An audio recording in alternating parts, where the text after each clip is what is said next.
ঠিক আছে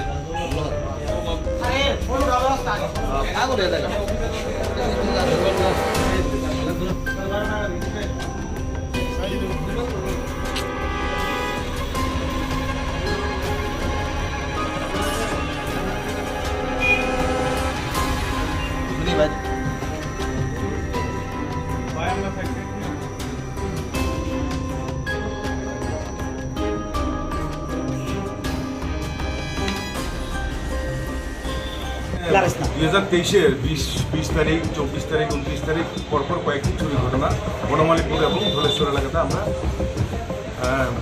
আমাদের কাছে রিপোর্ট করি। তো প্রতিটি ঘটনাতে আমরা লক্ষ্য করেছি যে সেখান থেকে শুধু বাড়িঘরের ঘরের মানুষ না থাকার কারণে বাড়িতে ঢুকে সোনার জিনিস নিয়ে যাওয়া। তো আমরা অনেকগুলি চোরকে এর আগেও গ্যাংকে আমরা ডিটেক্ট করতে পেরেছি, আপনারা জানেন সেটা। তো এই ক্ষেত্রে আমরা দেখলাম যে এই গ্যাংটাকে আমাদের বার করতে হবে। এটা জাস্ট অপারেটিং এরিয়া হচ্ছে বনমালীপুর এবং ধলেশ্বর। তো অ্যাকর্ডিংলি আমরা সেই ক্ষেত্রে আমরা কাজ শুরু করি এবং পূর্ব থানা ওসি রানা চ্যাটার্জির নেতৃত্বে আমরা একটা টিম তৈরি করি। সেখানে কলেজটিলা আউটপোস্টের ওসি সামল এবং অন্যান্য অফিসার যারা ছিল সম্মিলিতভাবে একটা টিম বানিয়ে খোঁজখবর করা আরম্ভ হয় এবং বিভিন্ন সোর্সের মাধ্যমে, বিশেষ করে ওসি নিজেই বিভিন্ন সোর্সের মাধ্যমে কিছু কিছু খবর সংগ্রহ করে এবং ফাইনালি আমরা একজনকে ডিটেক্ট করতে পারি।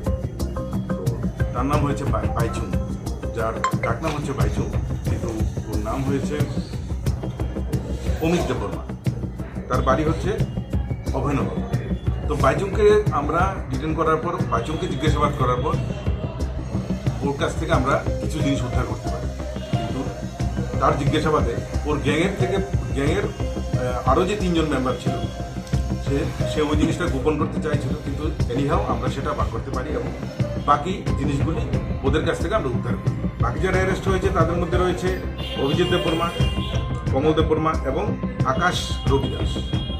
তো এই গ্যাংটা শুধু আমাদের পূর্ব থানা এলাকা না, এটা এনসিসি এলাকাতেও কয়েকটা জায়গাতে ঘটনা করেছে। সেটাও বিস্তারিত আমরা বার করবো এদেরকে পুলিশ রিমান্ডে এনে জিজ্ঞাসাবাদের পর।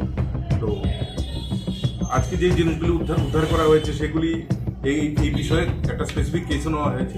ওই কেসের ভিত্তিতেই আমরা এই জিনিসগুলি উদ্ধার করেছি। এখানে বিশেষ করে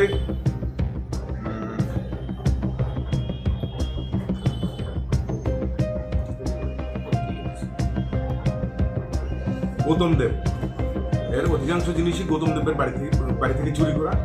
ওনার বাড়ি বনমালীপুরে। তো আমরা ওনার জিনিসগুলি অধিকাংশই উদ্ধার করতে পেরেছি এবং বাকি জিনিসগুলি যেগুলি আছে সেগুলিও আমরা পুলিশ রিমান্ডে জিজ্ঞাসাবাদ করার পরে আশা করি আমরা উদ্ধার করতে সক্ষম।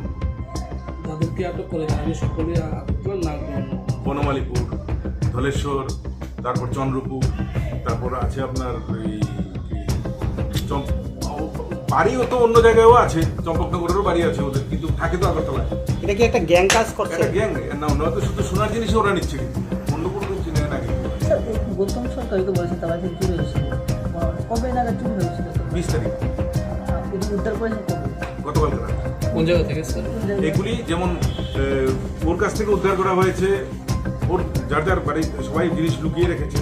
যেমন অমিতের কাছ থেকে একটি গোল্ডেন মেড বালা, যেটা ওর কাছ থেকে পাওয়া গেছে, এবং ওয়ান সেট ইয়ার রিং, ওই কানের রিংগুলি পাওয়া গেছে, ওইগুলি পাওয়া গেছে, এটা আর বালাটা।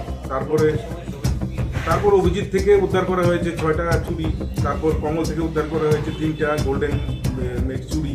তারপর এই আকাশ থেকে উদ্ধার করা হয়েছে 2 পেয়ার সিলভার মেড নুপুর। এগুলি ওদের সবার কাছে ডিস্ট্রিবিউট করে নিয়েছিল, তাই ওদের কাছ থেকে আলাদা আলাদা আমাদের কত টাকা সংগ্রহ বাকি রয়েছে, কিন্তু আরও অনেক সেখানে মিনিমাম 4 লাখ তো হবে। ঠাকুর করে জিনিসপত্র দেখা গেল, সেগুলি আড়ালিয়া এলাকার থেকে চুরি হয়েছে। সেগুলিকে কলেজটিলা আউটপোস্টের ওসি নিজের উদ্যোগে আমাদের এই 4 জনের মধ্যে একজনের বাড়ি থেকে উদ্ধার করছি। এখন আমরা এখন যেই মন্দির থেকে চুরি হয়েছে ওদেরকে আমরা খবর দিয়ে ওদেরকে আমরা জিনিস দিই। রাজ্যে এরকম ভাবে গ্যাং কতগুলো তৈরি হয়ে আছে আর এইভাবে ছড়িয়ে আছে, এই ব্যাপারে পুলিশ কত? আমরা রাজ্যের কথা জানি না, আমরা সদর সাব ডিভিশনের কথা বলছি। এখানে আমরা যাতে সদর সাব ডিভিশনের চুরির ঘটনায় যারা যারা জড়িত, যদি যদি অন্য ডিস্ট্রিক্টে থাকে, অন্য সাব ডিভিশনে থাকে, আমরা সেখানকার থানাকে জানিয়ে দিচ্ছি, ওনারাও সেভাবে ব্যবস্থা নিচ্ছে। যাদেরকে ধরা হয়েছে তারা কি সকলে ড্রাগ এডিক্টেড? না, এই ধরনের আমাদের কাছে ওরা ড্রাগ এডিক্ট হিসেবে আমাদের কাছে লিস্টেড না, আমরা এই প্রথম ওদেরকে দেখি। তো দেখা যাক ওদের ফিউচার, আরে আগের ব্যাক হিস্ট্রি কী আছে সেটা আমরা বার করার চেষ্টা করি। ঠিক আছে। এখানে কত টাকার মামলা? 4-5 লাখ টাকার তো হবেই। আর কি